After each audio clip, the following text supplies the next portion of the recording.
You know, it's true. Most of the time, we're setting goals that are never, ever going to work. And if they do, it's basically a fluke. Let me prove it to you. There's 3 things that you need to overcome if you're going to set goals that are going to work, if at all. Okay? So pay attention. Let's get into the first one. Well, number 1, it's simply this. Let me give you a little quick story. A number of years ago, I was doing a whole range of different personal development type seminars and business development seminars too. I was working on both different fronts. And one lady said at one of the seminars, and I thought it was a really strange thing for her to say, she said, take a moratorium on doing seminars and personal growth stuff. And I thought, that's a very strange thing to do. You know, very strange. I went away and thought about it for about a week, and I came back and I thought, you know, this lady might actually have something.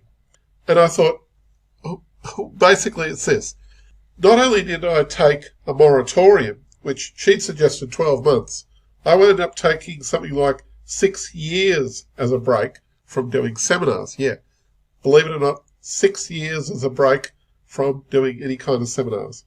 I eventually got back into it, and when I did, I had a completely different look at how goal setting was, and I also had a different look at how personal development was, and probably a lot of the brainwashing that we usually get from this stuff.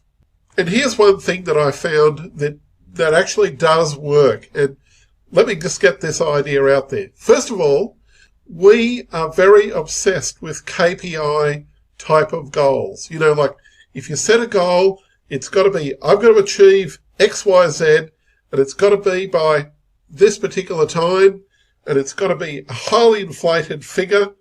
Usually it's KPI type driven, and we've got to be obsessed with setting the biggest of the big, and somehow tell all of our friends that that's all what we're going to have, and, you know, somehow or other it's magically going to fall into our lap, which I found is also a load of bunkum. It just doesn't make sense. Essentially it's this. You're asked to make some kind of a goal without doing any kind of research, without looking at any kind of an action plan, what's feasible, what's not feasible. Then you're asked to do something that is essentially, pick a big goal, a big hairy goal. Yes, I agree, big hairy goals is probably worthwhile, but do your research first. You know, is this possible? Is this something that you really want? Or is it something that somebody else over there wants, and they're telling you, hey, set this and tell it to the class and then shut up and sit down, and we'll move on to the next seminar topic. That's typically how it's presented. So I found that this type of stuff was really getting me down. And yeah, I like to set goals, but I don't want to have to set it under that kind of external pressure.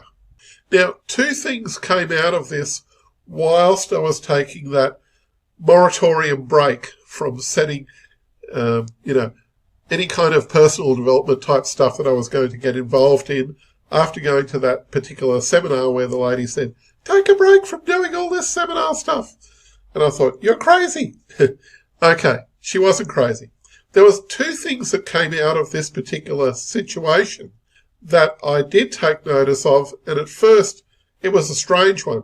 I remember one particular book that I read, and I listened to a few cassette tapes at the time because, you know, the internet was really in its embryonic state back then. And this particular speaker said, don't focus on an end-line particular result because you don't have any idea what the outcome will be for that. He said, focus on your input goal, you know, as in your input abilities that you're going to work on, or work on some particular ability or some particular skill set, and work on that, work on being as best as you can at that particular one, and say, I'm going to spend an hour a day working on this, or we're going to spend a few hours a week practicing such and such, and then go to work on that particular process that you're doing. If that's, practicing, learning a new language, then practice learning a new language. If that's you practicing learning a particular skill that, you might be learning how to use word processing or an Excel spreadsheet, whatever the case is, learn that particular skill, not the outcome of where that skill is going to take you. And I thought, that's a strange one, but actually there's a lot of sense to it. A lot of sense to it. Probably because of this. If you're working on the skill and you're working on how good you can be at that particular skill, then the output that you've got over here, it could probably be more creative rather than just picking a figure out of the sky like, I want to make $1 million by December. So what? Are you going to get up in the morning and really feel like you can believe yourself doing that? And why do you have to force yourself to believe something that you know is probably not really going to work internally for you? But if you were to work at saying, hey, look, I'm going to be the best customer service person to my customers in my business, and I'm going to do this, and that for them, and then take a stand back and say, wow, I couldn't believe it. I worked on this over here, my business grew by that over there. That's something you can get excited about because you're working on what you can actually do. And there's a big difference between the two. One, you're working on something you're getting some feedback on straight away. Hey, if customers come in the door, I'm going to shake hands with them. I'm going to walk them around, and I'm also going to send them a follow-up email and a thank you for coming along, even if they didn't buy. Blah, blah, blah. And then let's have a look at the results of doing that, maybe say a few months down the track. And wow, they did this and this and this. You see, if you're excited and enthusiastic about that, then the results will, as they say, take care of themselves.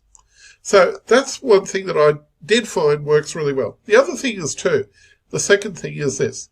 We are very KPI obsessed. And this KPI obsession usually is what drives a lot of people into thinking, well, I performed at that level last year, so therefore I'm going to perform at this level plus 10 or 20% this year. And as a direct result of that, the burnout comes because we feel like we're overworked already. That's right, we feel like we're overworked already. And no one can really sustain that level of growth. It's just not possible. So if you're talking about building a business, working on yourself, don't get obsessed with working goals that are not going to get you anywhere, that you're not even excited about. Because if you're not excited about them, they're not going to happen anyway. Work on what you can do, what you are excited about, what you can see an instant result in. Like, if I put on a seminar or give a talk or something like that, I want to have a good time doing it so that they have a good time out there. And if they're having a good time out there, then I know that whatever I've given to them is going to have some kind of way of sticking to them. And then bang, the results will come later on. And that's what you have to ask yourself. So if you really enjoy setting goals and if you want to actually make an impact on your business, please consider this approach. Now, I've discussed a few things here relating to how we set goals and what the emotions are behind those and how that gives you some kind of a burnout. I've got a couple of videos that I put together here earlier on which relate to how our emotions are affected and can be maybe even burning you out already in your business. And secondly, are we really thinking big and are we thinking big enough? And how are we actually doing so? So have a look at those two videos. I think they're quite helpful. And essentially, give it a go. This is David Newton speaking. I look forward to seeing you in the next video.